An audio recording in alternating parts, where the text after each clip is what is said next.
segundo o Espiritismo, na palavra do nosso irmão Pablo.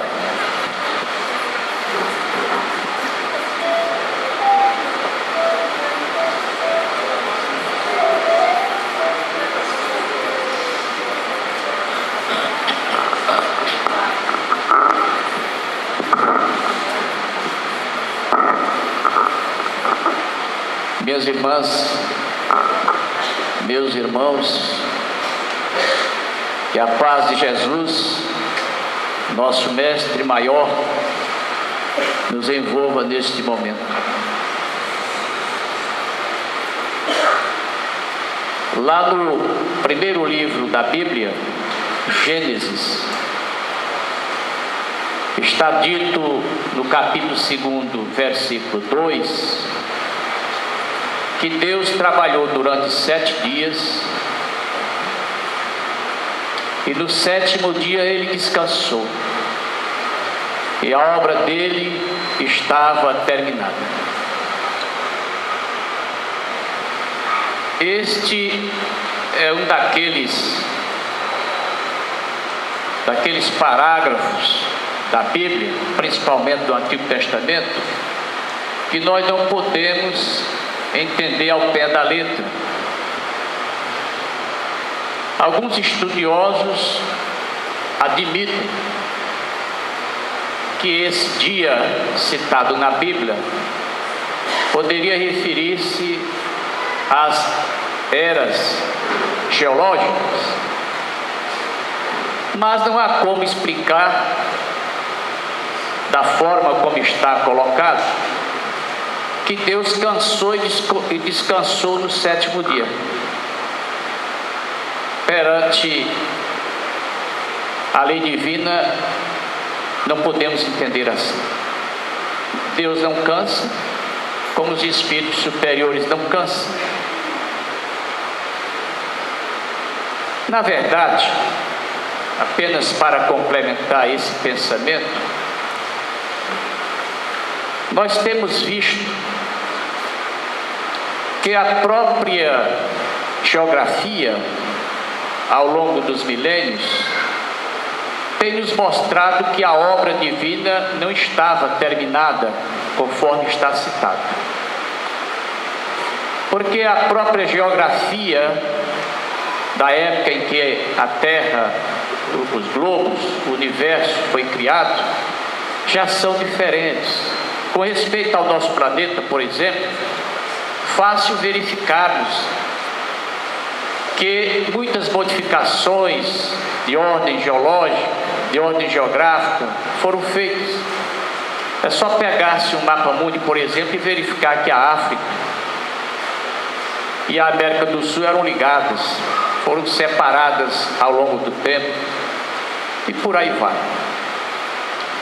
Por isso é que Jesus, lá no Evangelho segundo João, no capítulo 5, versículo 17,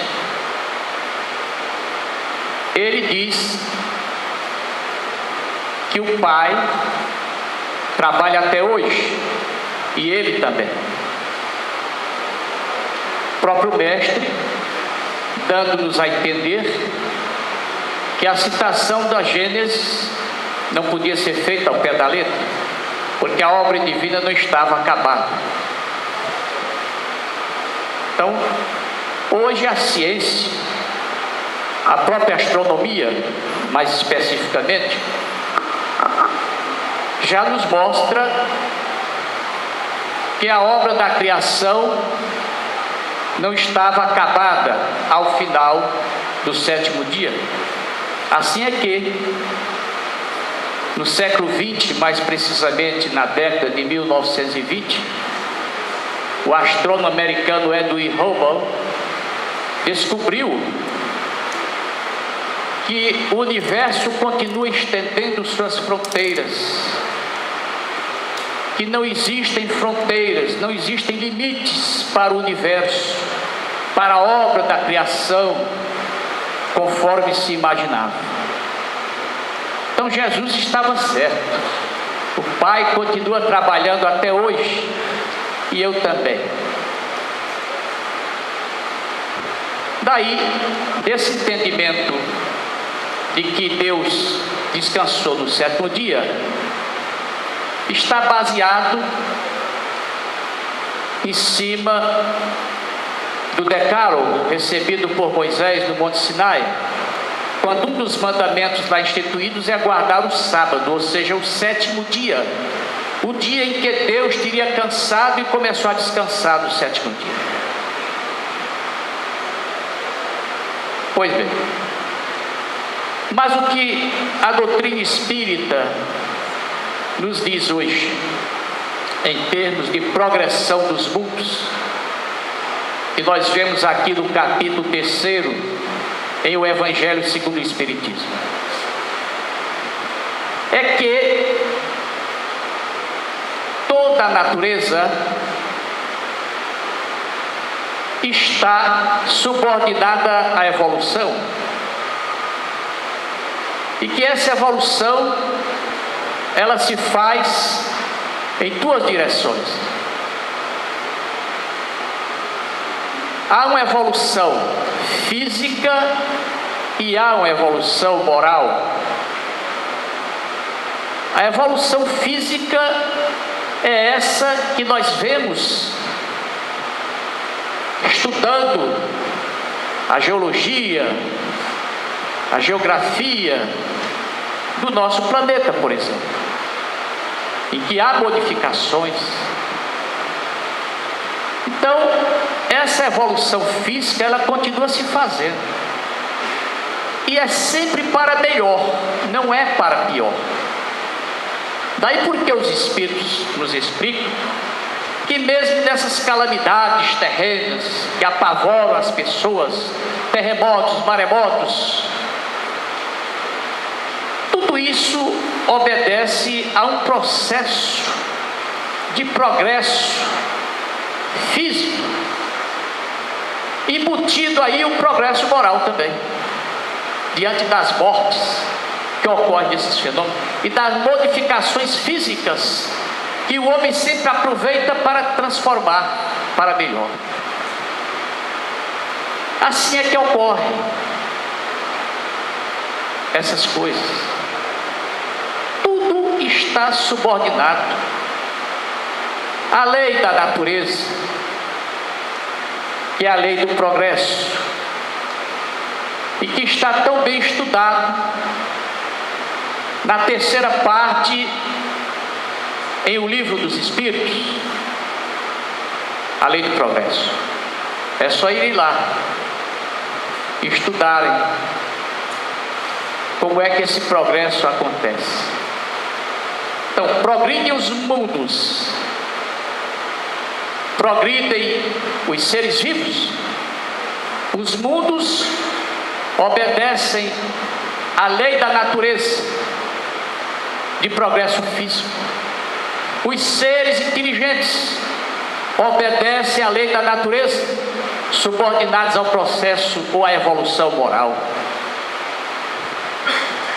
Tudo corre nos trilhos, nada está entregue ou jogado ao léu, como alguns imaginam, e se lamentam e dizem: onde está Deus que não vê essas coisas? Será que Deus nos abandonou? É só falta de conhecimento. Não tem mistério nenhum nisso. É só falta de entendimento de como há a evolução no cosmos, porque há essa expansão cósmica que não tem fim e que a ciência veio ao encontro da doutrina espírita e comprovou aquilo que a doutrina espírita já havia afirmado.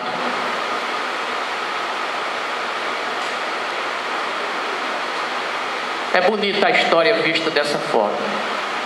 Tudo dentro, como diz o leigo, dentro dos conformes, subordinado a um equilíbrio, a um progresso. Mas, falando mais especificamente da progressão dos mundos, O Espiritismo estuda muito essa questão. E é necessário que nós entendamos que os mundos, eles estão subordinados ao progresso físico e moral, conforme falamos. No que tange ao progresso moral, existe uma escala para a progressão dos mundos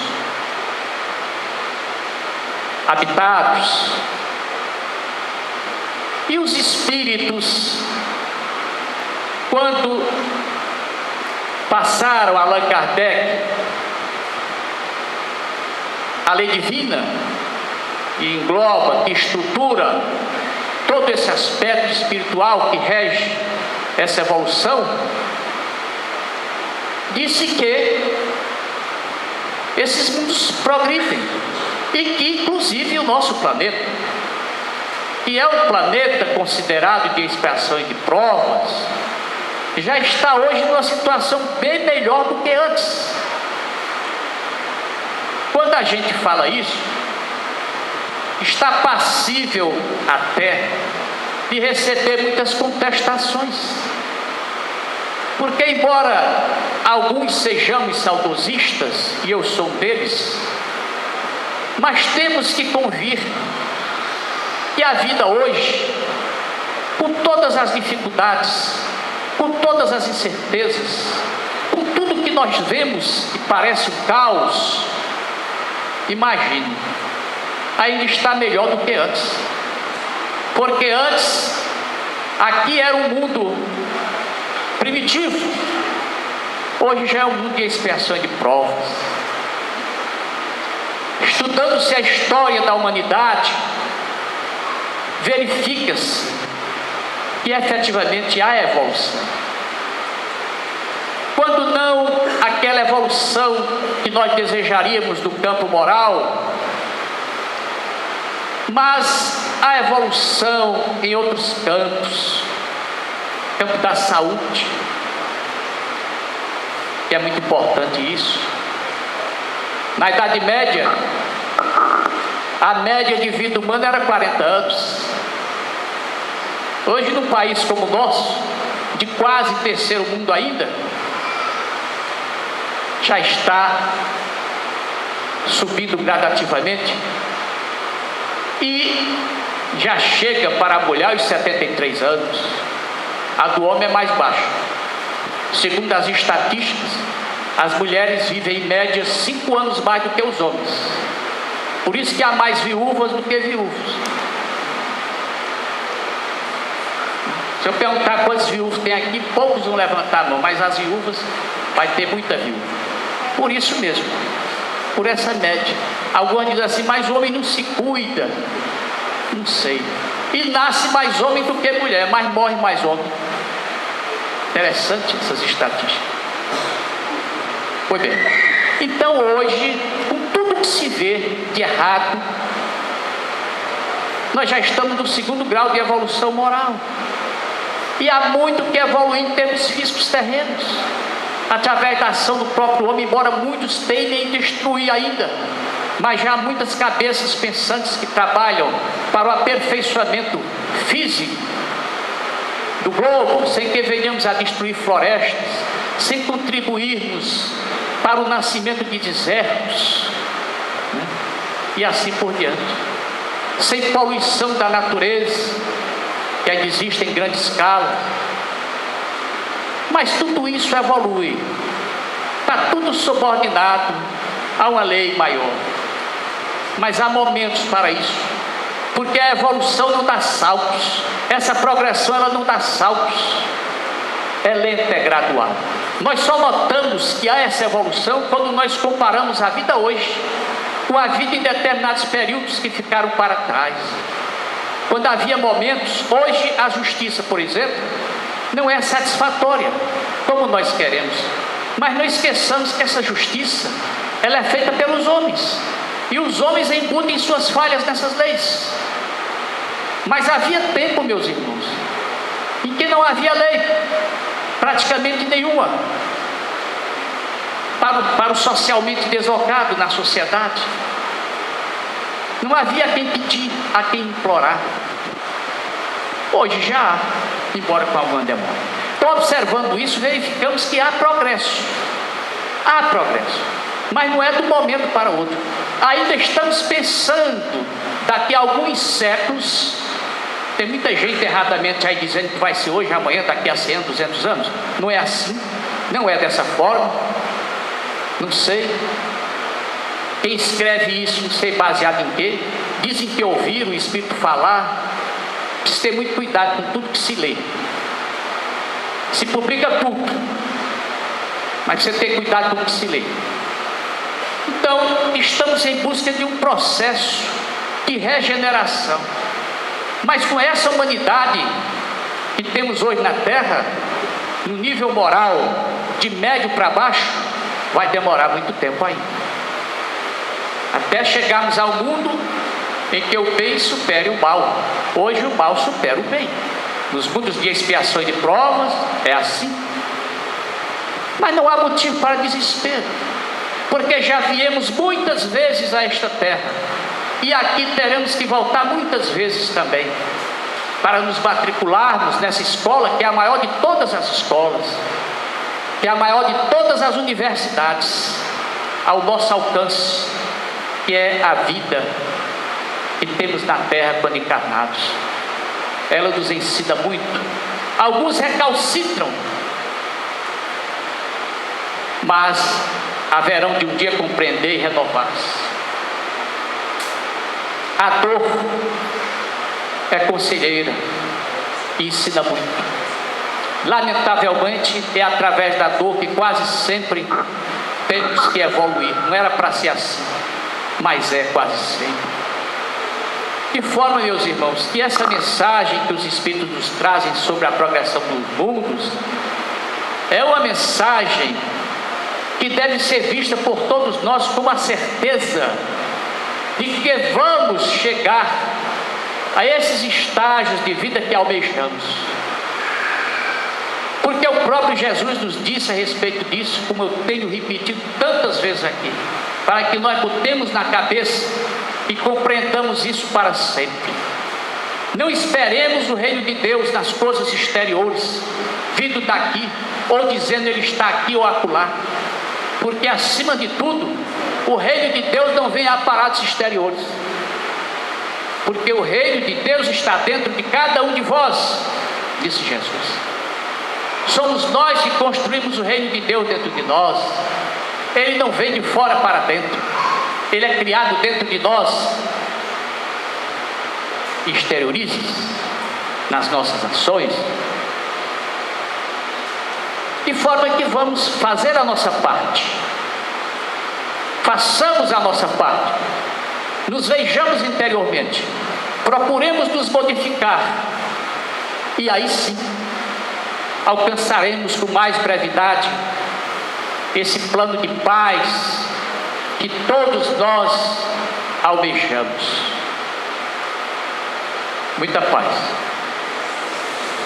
Trouxemos algumas apostilas. São cartas psicografadas pelo médium Chico Xavier, cartas consoladoras, dedicadas mais especificamente àqueles que perderam entes queridos, mais recentemente aqui no nosso caso. Aqueles que estiverem nessa situação, estiverem sofrendo a dor da perda, entre aspas, de entes queridos, nos procurem logo após a reunião, quando a fila para o passe estiver sendo feita aqui, porque só trouxemos 15 apostilas.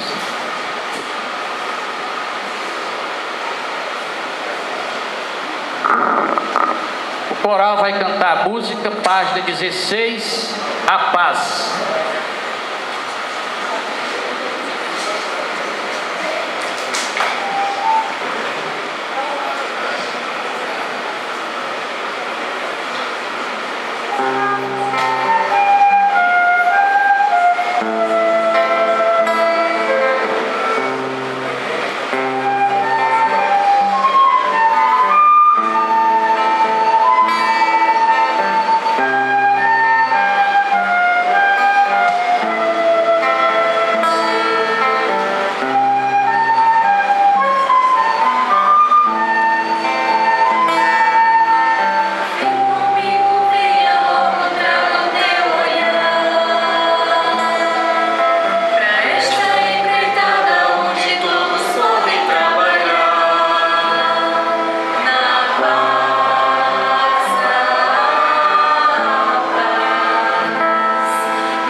agora vamos aos nossos avisos de hoje. Esteve aqui na casa um companheiro pedindo para fazer a divulgação do 21º ENES, Encontro de Estudos Espíritas, com a temática Por que Sofremos, nas datas de 14 e 15 de setembro, com os palestrantes Francisco Cajazeira do Ceará, Jorge Cecílio de Goiás, Lígia Maria de Melo de Alagoas e Ricardo Santos de Alagoas. Ele deixou esse panfletozinho lá na portaria, na livraria. Quem desejar tem lá um panfleto com toda a programação e o local. E também aqui na casa nós temos um grupo de estudos espíritas que acontece às quintas-feiras de 19h30 às 20h30. Quem desejar se integrar a esse grupo, é só estar aqui na quinta-feira, aqui na livraria, as pessoas orientam, não precisa ter o livro.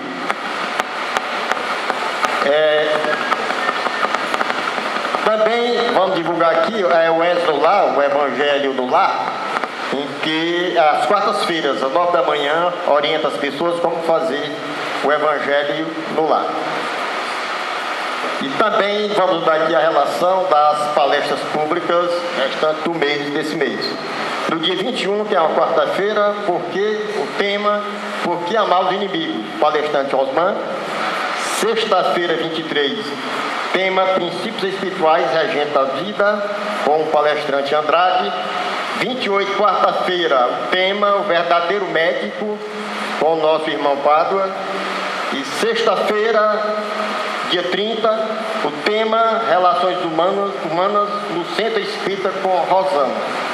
E a nossa irmã Nelly, que faz parte do grupo de trabalho com os idosos da casa, pede que aqueles que quiserem contribuir com a cesta básica dos idosos, é só cooperar com o quilo de alimento não perecível, é só colocar naquele depósito de plástico que tem ali na entrada. E o irmão aí tem um aviso, né, aqui do coral. Boa noite. Eu queria fazer o convite, acho que tem muitos jovens aí, para participar do segundo seminário da juventude, que o tema vai ser o jovem e o uso consciente da tecnologia. As inscrições estão sendo feitas, lá embaixo tem um cartaz, estão sendo feitas pelo e-mail seminariodajuventude@yahoo.com.br. O seminário vai ser dia 21 de setembro, o dia inteiro, aqui mesmo em Francisco de Assis. Boa noite.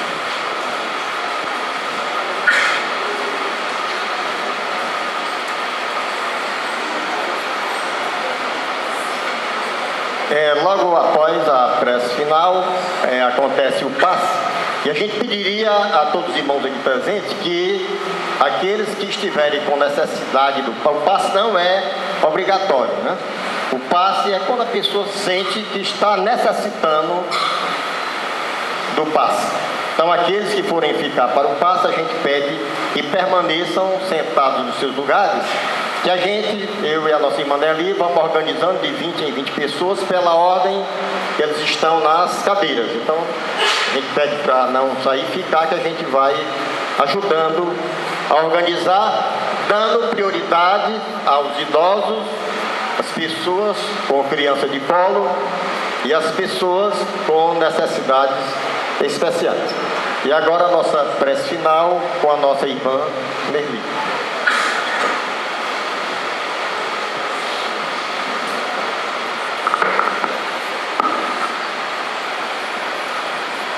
Vamos relaxar bem o nosso corpo. Vamos voltar à atitude de prece. Vamos respirar profundamente e vamos elevar o nosso pensamento para que ele alcance esfera superior. Dessa forma, vamos nos unir aos nossos irmãos espirituais e vamos agradecer, primeiramente, a oportunidade de aqui estarmos, de colocarmos em nossa mente conhecimento salutar, conhecimento que com certeza vai nos trazer uma nova visão de vida, uma nova visão do nosso momento atual. Agradecidos dessa forma, vamos pedir ao nosso Pai, a Jesus e aos nossos amigos espirituais que nos ajudem sempre para que vejamos as oportunidades que aparecem diante de nós e que às vezes sozinhos não conseguimos saber qual é o significado. Que nova luz se abra diante de nós e que nós possamos seguir o nosso caminho, firmes, convictos de que não estamos sozinhos, que caminhamos lado a lado da espiritualidade maior, sempre visando o nosso aperfeiçoamento, a nossa melhoria e a nossa evolução. Que ao sairmos daqui, possamos levar essa paz conosco e transmiti-la a todas as pessoas que encontrarmos no nosso caminho. Que Jesus nos abençoe hoje e sempre. Que assim seja.